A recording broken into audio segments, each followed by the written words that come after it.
ڕۆژی چوارشەمە وەزیری دەرەوەی ئەمریکا ڕێکس تیلەرسن لە بروکسل گوتی ئەمریکا هێشتاش لەو باوەڕەدایە کە دەرفەتێکی باش هەیە بۆ وەدەستێنانی ئاشتی لە نێوان ئیسرائیل و فەڵەستینیەکاندا.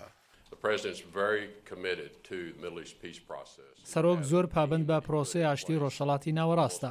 ئەو هەرزوو تیمێکی لەگەڵ چوونە ناو کۆشکی سپێوە دامەزران. ئەو تیمە لەسەر پەیڕەوکردنی ڕێبازی نوێی پرۆسەی ئاشتی زۆر بەجددی دەست بەکار بووە.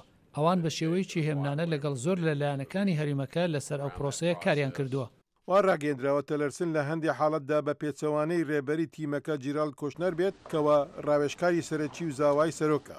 کۆشنەر چەند سەردانێکی بۆ هەرێمەکە ئەنجام داوە بە ئومێدی داڕێژنی نەخشەیەکی ئاشتی. بەر لە ڕاگەاندنەکەی ئۆرشەلیم قودس کۆشنەر گوتی ترامپ سەلماندی ئەوانەی گومانیان هەیە هەڵەن. ئەوە بەر لەوەی پۆستی سەرۆکاتی بباتەوە ئەو جارێکی دیکە دەیسەلمێنێت کە ئەوان دیسانەوە هەڵەن. سەرۆک مەسەلەی ئاشتی خستەوە ناو باسکردنەکان. ئێمە زۆر شانازی پێواکەین. پێمان وایە ئەو ئاشتیە بەدەست دێت لەبەر ئەوەی هۆکارێکی زۆر هەیە کە بۆچی ئێستا کاتێتی و پێویستە ڕوو بدات. کاربەستانی فەڵەستینی و ڕێبەرانی دیکەی عەرەب هۆشداریان بە سەرۆک داوە گۆڕانکاری نەکات لە سیاسەتی دەیان ساڵی ئەمریکایی لەسەر ئۆرشەلیم قودس و دەڵێن ئەوە شیانی هەیە توندوتیژی بەرپا بکات. جیمز زوغبی لە ئینستیتووی عەرەبی ئەمریکایی.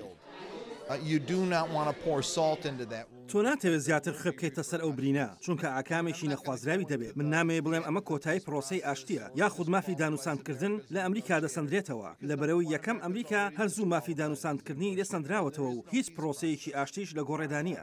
زوغبی و خەڵکی دیکە دەڵێن ترامپ سیاسەتی لە مێشخانەی ئەمریکا دەگۆڕێت بۆ بەجێگەیاندنی بەڵێنەکەی کە لە هەڵمەتی هەڵبژاردنەکە بە دەنگدەرە ئایندەرەکانی دابوو. ڕێبەری کەمینەی دموکرات لە سینەت چاک شومەر دەڵێت پشتیوانی لە بڕیارەکە دەکات بۆ دانپێنان بەوەی کە ئۆرشەلیم قودس پایتەختی ئیسرائیل بێت. لە ئەمریکا و تەواوی جیهاندا مەسەلەی هەستیار لە سەرۆی بەرژەوەندی پارتایەتیەوەیە.